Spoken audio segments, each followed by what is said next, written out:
Friends எல்லாருக்கும் வணக்கம். இன்றைக்கி வந்து ஒரு சிம்பிளாக ஒரு பாவக்காய் வதக்கல் பார்க்கலாம்.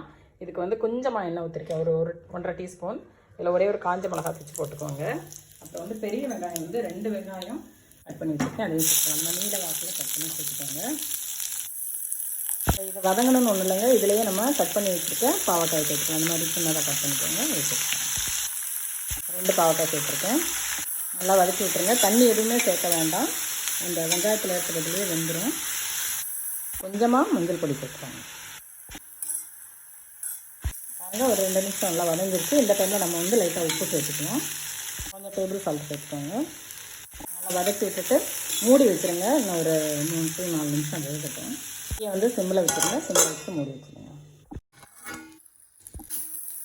பாருங்கள், இப்போ ஓரளவு நல்லா இந்தளவுக்கு வெந்துருச்சு. இப்போ வந்து கொஞ்சோண்டு மிளகாத்தூள் சேர்த்துக்கலாம். சும்மா ஒரு 1/2 டீஸ்பூன் தான் போட்டிருக்கேன். நல்லா அடி கனமான பாத்திரமாக யூஸ் பண்ணுங்கள். சிம்மிலே வச்சு குக் பண்ணுங்கள். இப்போ நமக்கு வந்து எண்ணெயும் கம்மியாக தேவைப்படும், தண்ணியும் ஊற்ற வேண்டாம்.